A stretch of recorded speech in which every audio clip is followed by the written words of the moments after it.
When you're walking in modern Jerusalem, it does not escape you that you are walking in a place where great history has happened. And you see it. You see it whether you're at the Dome of the Rock, the Al-Aqsa Mosque, the Wailing Wall. There is such remarkable history that we've only, read about. You've got people living on top of people, stones built on top of stones, religion based on top of religion. The first time I went to Jerusalem, I thought it was probably one of the most beautiful places I'd been to on earth. But when I was on the ground and I started to see the tensions between everyone, I felt as though this was a city of contradictions, a city that had much history, but a city that also had a lot of sorrow and a lot of pain.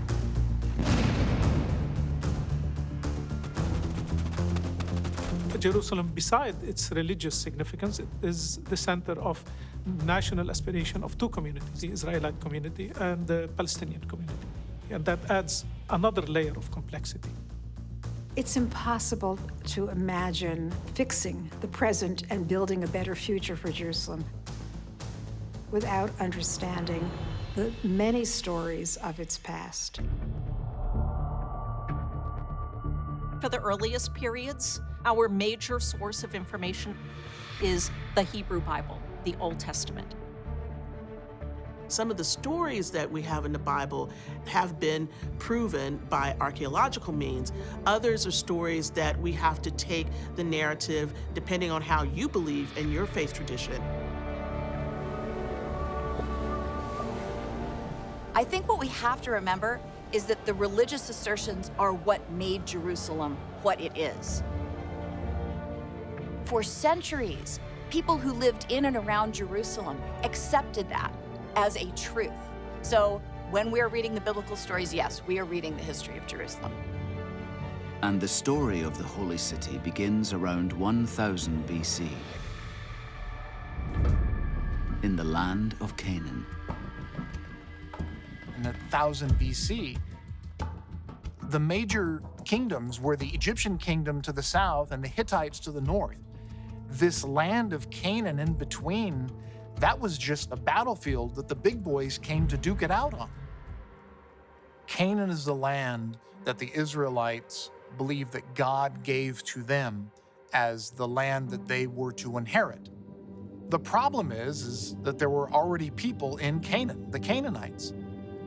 According to the Bible, God commands the Israelites to kill every man, woman, and child there, what we would call today genocide.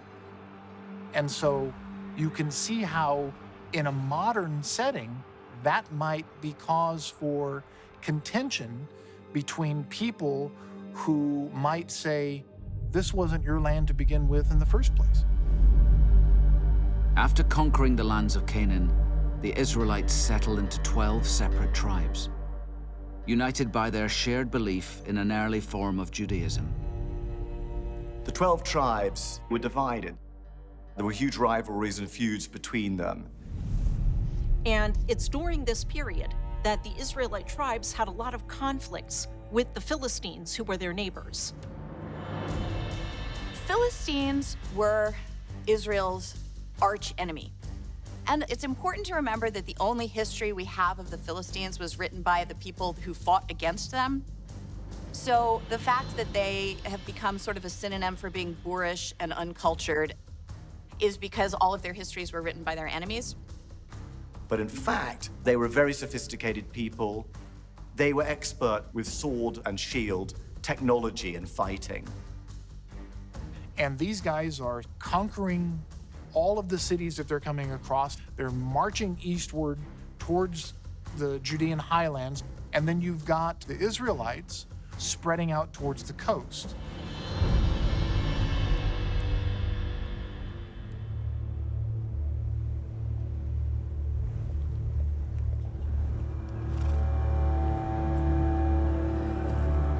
After a series of wars with the Philistines, including a very bad defeat, the Israelites decide that they want to have a king rule over them. People are stronger when they're united than when they're divided. And ancient Israel realized that as long as they were separate tribes, they weren't going to be very strong. And therefore they decided to elect a king. And the king they chose was Saul. Saul had the advantage of being a military man and also being very charismatic. But he was insanely paranoid about his position. You know, there had never been a king before. There wasn't any sort of lineage that he could hang his legitimacy on. And so he was always terrified, once he became king, that it was going to be taken away. Shortly after Saul is named king, the Israelite and Philistine armies meet at the valley of Elah. The Philistines say, look, you pick a champion, we'll pick a champion. The two champions will fight each other. The idea being that whoever won the one-on-one battle, the losing army would serve the winner.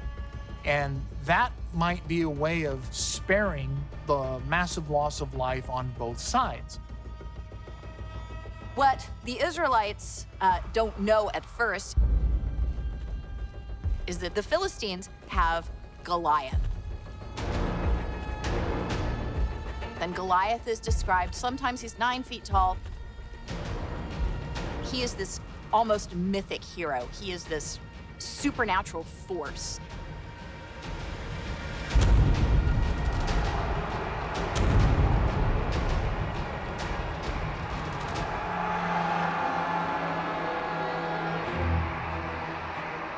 If you're the Israelites and you go out onto the battlefield and you see Shaq, you're not feeling so good about your chances. Their assumption here is that Saul, the king, is going to take the challenge. Saul has absolutely no intention of taking this challenge. He's just not going to do it. But there is one Israelite who has the courage. An unassuming shepherd who is about to fight one of the most legendary battles in human history.